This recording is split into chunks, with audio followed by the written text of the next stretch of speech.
নেই। তো আজকে সভার এই মতের প্রসঙ্গে পক্ষে বক্তব্য রাখতে গিয়ে আমি শুধু কয়েকটা উদাহরণের মাধ্যমে আমার বক্তব্যকে স্থাপন করতে চাই।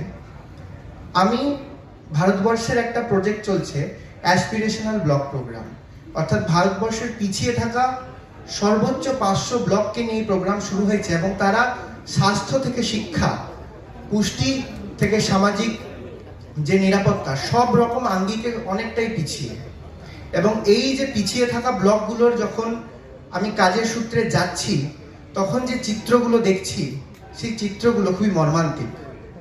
আমাদেরকে জেনে রাখতে হবে যে ভারতবর্ষের অর্থনীতি কৃষি নির্ভর অর্থনীতি, এবং এই কৃষি নির্ভর অর্থনীতিতে আমাদের যে ভারতের পপুলেশন, তার 60% বা তার বেশি মানুষ কৃষিক্ষেত্রে যুক্ত। এবং এই যে কৃষিক্ষেত্রে যুক্ত মানুষরা বেশিরভাগ জন কোথায় থাকেন? গ্রামে থাকেন।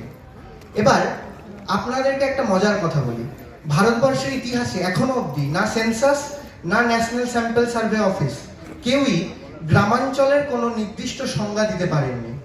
তারা গ্রামাঞ্চলকে ডিফাইন করছেন হুইচ ইজ নট আরবান।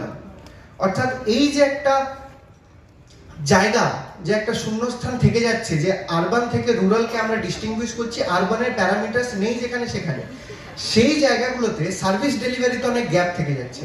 এবং আমি দুটো চিত্র আপনাদের কাছে তুলে ধরতে চাই। যখন আমাদের ব্লকের মধ্যে সিমলিপাল টাইগার রিজার্ভটা পড়ে, তো ওখানে গিয়ে যখন যে গ্রামগুলো আছে, আমি গ্রামগুলোতে একদিন গেছি, ওদের যে ওখানে স্বাস্থ্যকেন্দ্র আছে পিএসসি, ওখানে গিয়ে দেখছি সদ্য একটা শিশু মৃত্যু হয়েছে। এবং ওই শিশু মৃত্যুর পর ওই মাকে বলা হয়েছে যে ঠিক আছে, আমরা ডেথ সার্টিফিকেট লিখে দিচ্ছি, আপনারা এখন যেতে পারেন।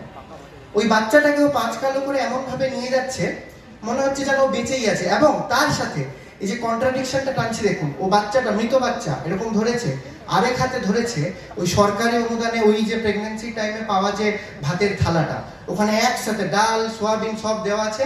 তো এই যে বুঝতে পারছেন তো যে দ্বন্দ্বটা, যে একটা প্রাণ গেছে, তার নিজের সন্তানের প্রাণ গেছে, অথচ সে ভাবলেশীন।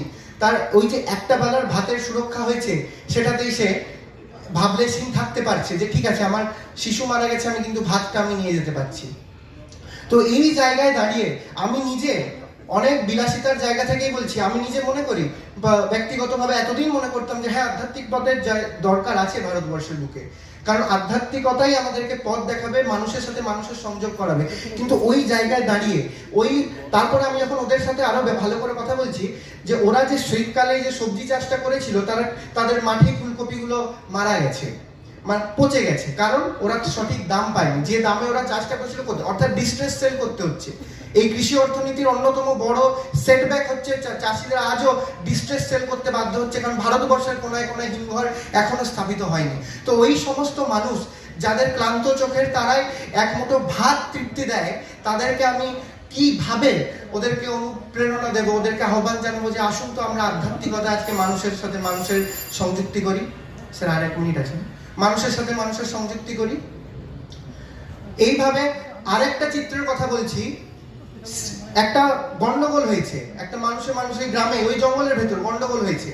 কিন্তু দুঃখের কথা এই যে ওই জঙ্গলের মধ্যে কোনো অ্যাম্বুলেন্স নেই, কারণ অ্যাম্বুলেন্স যেগুলো থাকে ওদের একটা প্রাইমারি ম্যান্ডেটরি ক্রাইটেরিয়া হচ্ছে জিপিএস লাগাতে হবে। যেহেতু জঙ্গলটা নো নেটওয়ার্ক জোন, তাই সরকার ওখানে অ্যাম্বুলেন্সটা দিতে পারে। এটা উড়িষ্যা সরকারের কথা বলছি, অ্যাম্বুলেন্সটা দিতে পারে না। তো একটা মাথায় ওর আঘাত পেয়েছে, ও খুলিটা খুলে গেছে, কিন্তু যেহেতু অ্যাম্বুলেন্স নেই, যেহেতু 12 ঘন্টা অতিক্রান্ত হয়েছে, যেহেতু ইনফেকশনটা হয়ে গেছে, তাকে যখন পরবর্তী সময় নিয়ে যাওয়া হলো যে একটা ভালো জায়গায়, তখন বললো এটাকে আর জোড়া যাবে না, যেভাবে ইনফেকশন হয়েছে এটা জুড়ে দিলে আরো বেশি ইনফেকশন ভেতরে ভেতরে ছড়িয়ে যাবে। অর্থাৎ আজকের দিনে দাঁড়িয়ে আমরা যে কোনো ডেটা তুলে নিন, খুব ভালো ভালো দিকও আমরা বর্ণনাতে পাই যে আমাদের স্বাস্থ্যে উন্নতি হচ্ছে, এই উন্নতি হচ্ছে।